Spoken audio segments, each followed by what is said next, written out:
तू भी बता पे मुझे भी, तो मुझे ठीक है ठीक है ठीक है, बताता हूँ यार। मैंने ये प्रोसेस शुरू किया था आज से तकरीबन 7-8 महीने पहले। एक्सपेंस पे टोटल एक्सपेंस कितना लगा यार? देखो मेरा, if I do for someone के यार, मैं उसका वीजा अप्लाई करता हूँ, स्कूल में जाता हूँ, उनको बोलता हूँ मैंने लड़का बुलाना है, और मैं कर भी सकता हूँ। अगर कोई सीरियस है जो वाकई में करना चाहता है तो वो मुझे ईमेल कर सकता है। मेरा ईमेल है ईमेल ओनली सीरियस।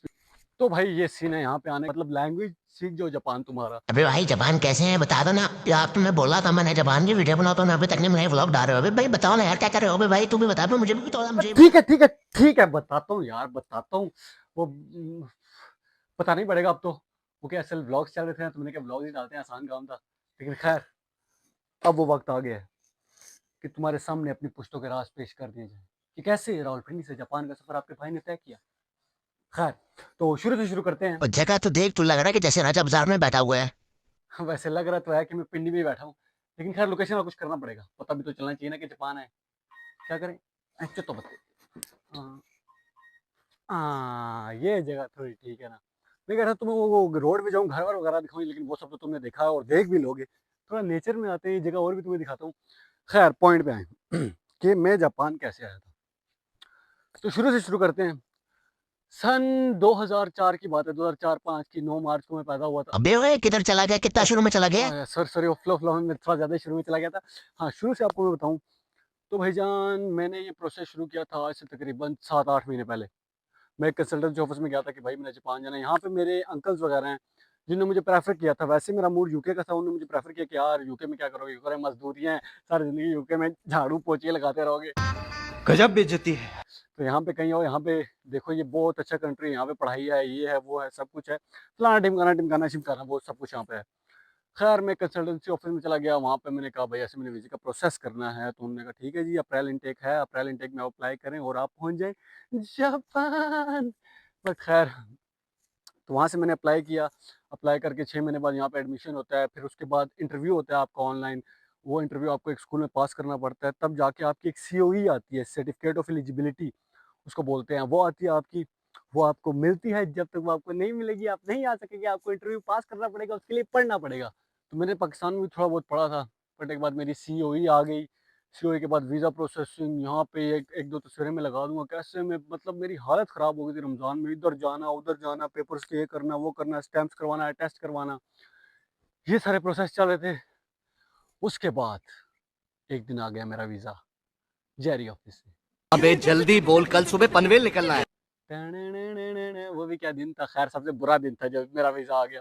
और फिर उसके बाद मैंने ईद गुजारी और मैं आ गया जापान। तो ये, अब आ जाते हैं एक्सपेंस पे, टोटल एक्सपेंस कितना लगा यार? देखो मेरा तकरीबन लग गया था, जो ये सारे यूट्यूबर्स टिकटॉकर्स वगैरह यहाँ पे आके बोले 35 लाख 40 लाख, इतना नहीं लगता भाईजान, साफ सीधी सी बात है, इतना नहीं लगता। मैं बताऊंगा सच, खुआरियाँ आगे भी बताऊंगा और अच्छाइयाँ भी बताऊंगा, लेकिन इतने पैसे नहीं लगते। मेरा तकरीबन अप्रोक्सीमेटली लग गया था टिकट को मिला के 30 लाख रुपया।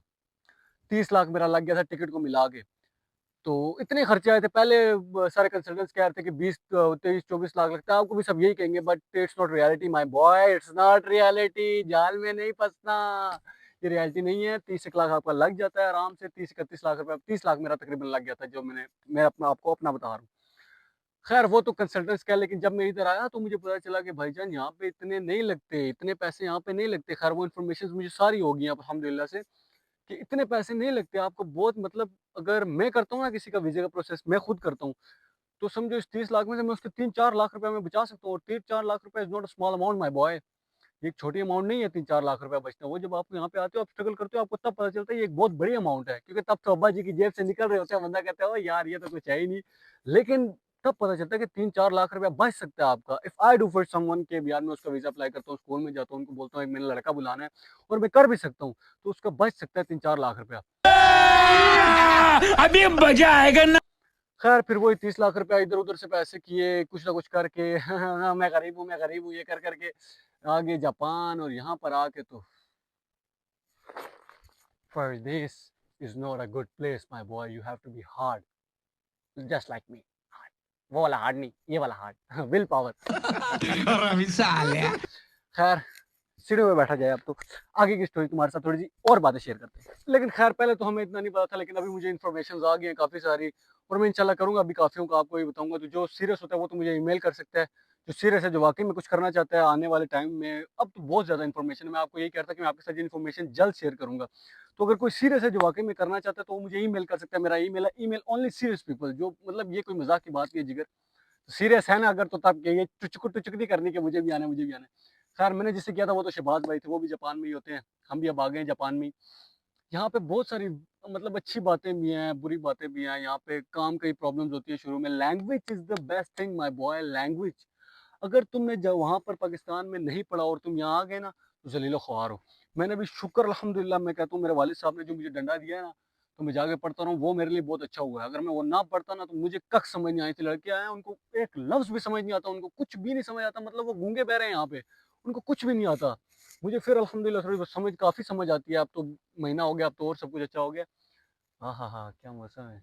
ओ भाई इधर बता हाँ, पहले। Sorry, sorry. ख़ैर समझ आना शुरू हो गया। बाकी जापान का प्रोसेस कोई इतना मुश्किल नहीं है यार। Japan is giving visas, students visa Japan अब बहुत दे रहा है। आपको ही मिल सकता है, क्यों नहीं मिल सकता? हम हैं, हम ओ जी, मैं हूँ ना, तो मैं हूँ तो फिर कोई टेंशन है? आओ ज़रा बाहर चलें। तो भाई ये सीन है यहाँ पे आने का। यहाँ पे देखो, पहले तो सिटी इंसान को सही तरह पता होना चाहिए, यहाँ पे कामों के मसले, वो सारे मसले सब के हैं। लेकिन एक चीज़ एक चीज़ जो मैं आपके साथ लाज़मी शेयर करना चाहूँगा, कि जिस इंसान ने जापान में 1 साल गुज़ार लिया ना, वो यहाँ पे रह गया, उसने सर्वाइव कर लिया, वो दुनिया में कहीं भी रह सकता है।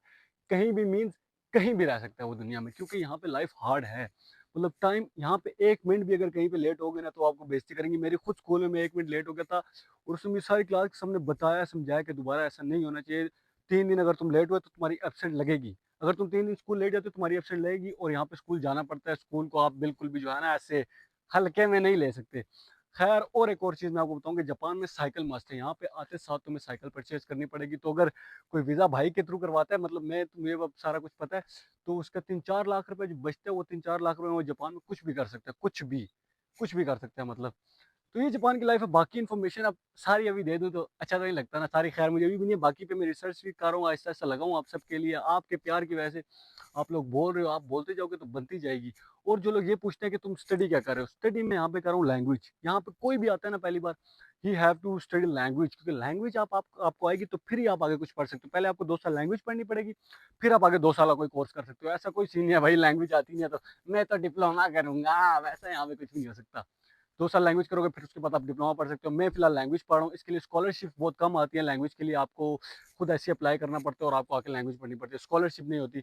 उसके लिए आपकी सेकंड ईयर होनी चाहिए, पढ़ाई में ज़्यादा गैप नहीं होना चाहिए, वो सब चीज़ें होनी चाहिए।